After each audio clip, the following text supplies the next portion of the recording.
किसी ने बड़े कमाल की बात कही है कि अगर आपकी समस्या जहाज जितनी विशाल है तो याद रखिए कि प्रभु की कृपा सागर जितनी विशाल है। एक बार भगवान विष्णु जी से नारद जी ने कहा कि प्रभु, जो आपकी भक्ति करते हैं, आराधना करते हैं, वो इतने दुख में क्यों रहते हैं, और जो आपकी भक्ति नहीं करते, आपका नाम नहीं लेते, वो बड़े पैसे कमा रहे हैं, धरती लोक पर बड़े आनंद में रह रहे हैं। तो भगवान ने नारद जी से कहा, आओ चल करके आते हैं, भ्रमण करके आते हैं। दोनों साधु वेश में धरती लोक में पहुंचे, धरती पर आए। एक व्यापारी के घर पर गए, जाकर के दरवाजा खटखटाया और भिक्षा मांगी। तो व्यापारी आया, दरवाजा खोला और बिगड़ने लगा, गुस्सा करने लगा कि तुम आ जाते हो मुंह उठा करके, ये कोई जगह है, यहाँ भोजन मिलता है, ये वो है, जाओ जाकर के मेहनत करो। बहुत कुछ कहने लगा व्यापारी, तुमने धंधा बना लिया, बहुत कुछ कहने लगा, ऐसा ऐसा कहने लगा, अपशब्द कहने लगा। दोनों वहां से चल दिए। नारद जी को लग रहा था कि भगवान अब जो है इसको श्राप देंगे, इसका व्यापार सब चौपट हो जाएगा, इसको अकल आ जाएगी।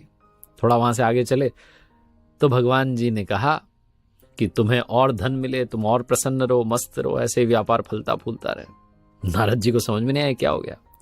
थोड़ा आगे चले तो एक झोपड़ी में गए। एक बूढ़ी महिला वहां रहती थी, भगवान की आराधना करती थी, पूजा पाठ करती थी। उनके घर में एक झोपड़ी के बाहर एक गाय बंधी हुई थी। वहां जाकर के इन्होंने आवाज लगाई, भिक्षाम देही। माता जी आई, उन्होंने कहा कि भोजन तो नहीं करा सकती, लेकिन गाय है, दूध आपके लिए उसका इंतजाम कर सकती हैं। तो एक एक गिलास दूध लेकर के आ गई, आसन बिछाया, दोनों साधुओं को बड़े अच्छे से उन्होंने दूध पिलाया। उन्होंने कहा कोई चिंता की बात नहीं, आप बस आशीर्वाद दे के जाइए, मेरा जीवन ऐसे ही चलता रहे, मैं तो भक्ति करती हूँ। बहुत कुछ कहने लगी। दोनों साधु जो वेश में आए थे, भगवान जी और नारद जी, वहां से चल दिए। थोड़ा सा आगे गए तो भगवान पीछे पलटे झोपड़ी की तरफ और कहने लगे कि तुम्हारी जो गाय है वो कुछ दिनों में चल बसे।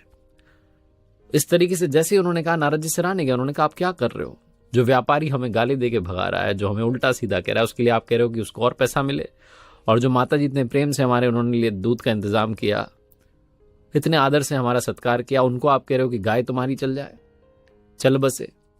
भगवान ने कहा तुम समझे नहीं, मैंने व्यापारी को और उसका व्यापार बढ़े ऐसी बात कही। क्यों कही? क्योंकि उसका मन ही उसी में, उसकी आसक्ति उसी में, उसका लगाव उसी में है। जब अंत समय आएगा तो वो और पैसा सोचता रहे और अगली योनि में वो सर्प बन जाए, तिजोरी के नीचे बैठा रहे। और बूढ़ी माता जी को मैंने कहा कि आपकी गाय जो है वो चल बसे।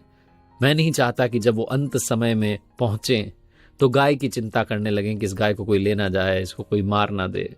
वो गाय का सुमिरन ना करें, वो मेरा सुमिरन करें, इसलिए गाय उनके जीवन से पहले ही मैं हटा देना चाहता हूं। शास्त्रों में कहा गया है कि अंत समय में हम जिस भी चीज का स्मरण करते हैं, जिसके बारे में सोचते हैं, वैसे ही बन जाते हैं। अगर हम स्मरण ही प्रभु का करेंगे तो अंत समय में भी प्रभु ही याद आएंगे और हम उनके धाम पहुंच जाएंगे। इस कथा का सार यही है। इसलिए जो होता है उनकी मर्जी से होता है, उनकी कृपा से होता है। इस बात को स्वीकार कीजिए और जीवन के हर पल को जीना शुरू कीजिए। एक बार फिर से वही बात जो अक्सर आपसे कहता हूं, ऊपर वाले के आशीर्वाद के साथ, अपनी मेहनत और अपनों के प्यार के साथ कर दिखाओ कुछ ऐसा कि दुनिया करना चाहे आपके जैसा।